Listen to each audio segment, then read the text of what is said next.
How do I increase my love for Allah? I'm going to give you a few tips. How many? 1, 2, 3, 4, 5. Just 5 tips on how to increase your love for Allah, so that your love in your heart for Allah guides your actions automatically without even trying. Number 1, since you're all internet savvy? Is that what you say? Yeah.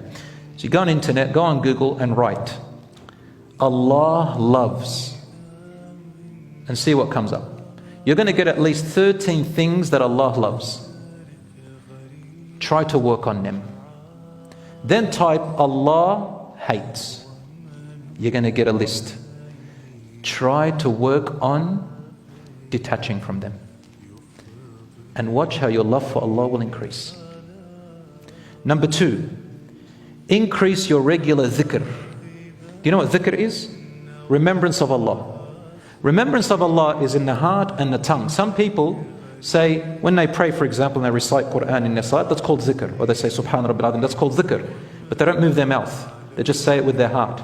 No, you have to say it with your mouth. Number 1, it's the sunnah of the Prophet ﷺ, and it's an obligation. Just like if you don't swear with your mouth or lie with your mouth, you will not get sinned. It stays in here. Same, if you think of something good, then say it. Dhikr, then it will count. And there's something about the connection between the mouth and the heart, by the way, when you say it to yourself. When you love someone, you always mention them. You always text them. Isn't that correct? You'll call them. You like to see them because you're remembering. How do you remember Allah when you don't see Him or perceive Him? Through these words, dhikr, that are special to Him. Number 3, do your prayers on time as much as you can. You might miss here and there a few prayers doing half an hour later. Try to do them on time. Here's one thing. Get into regular habit as much as you can, not 100%, 70%, that when the prayer hits, you leave everything you're doing.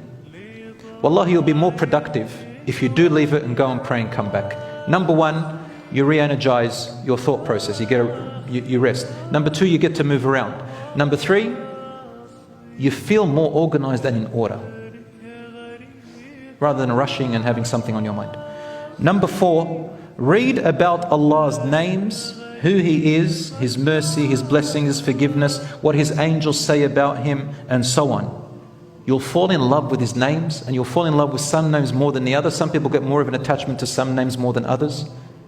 And this is how you start to create a relationship with you and Allah. The Google has a lot of information about it. And lastly, number 5, you must recite the Quran every day. The words of Allah is your speech with Allah. وَمَنْ أَحْسَنُ مِنَ اللَّهِ قَوْلًا. Who is the best than Allah's speech? Recite the Quran. If you don't know how to recite it in Arabic, recite the ones you've memorized. Recite Al-Fatiha. One Sahabi companion, he used to recite قُلْ هُوَ اللَّهُ أَحَدٍ in his prayer.